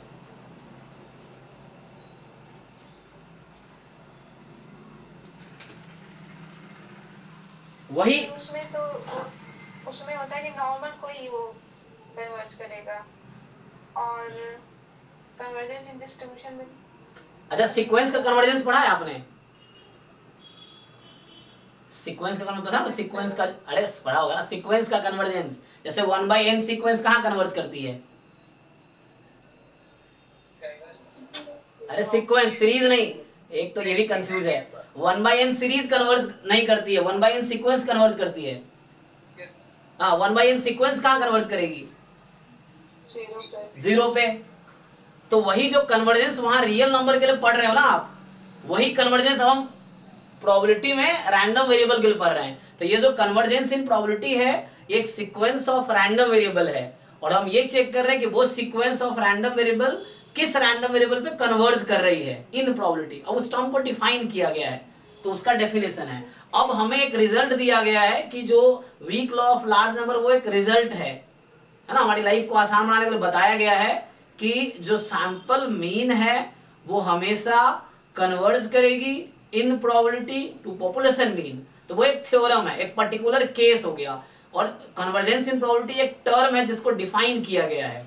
जैसे कन्वर्जेंस इन डिस्ट्रीब्यूशन एक टर्म है कि उसका मतलब ये है कि अगर xn कन्वर्ज कर रही है x पे, तो xn की CDF और x की CDF इक्वल हो जाएगी जब n टेंड्स टू इंफिनिटी होगी।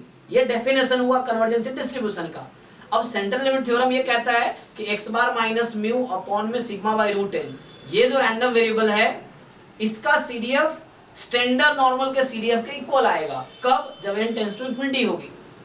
तो दोनों में क्या डिफरेंस? एक डेफिनेशन एक थ्योरम है, तो उस थ्योरम में वो डेफिनेशन यूज हो रहा है। ये चीज है। अबे क्लैरिटी आएगी धीरे धीरे क्वेश्चन के थ्रू, क्वेश्चन के थ्रू ज्यादा क्लैरिटी आती है। सिलेबस तो बचा है, बुक में सब लिखा है, लेकिन इंपॉर्टेंट ये नहीं बुक में क्या लिखा है, इंपॉर्टेंट है कि आपको समझ कितना आया है, वो जरूरी है।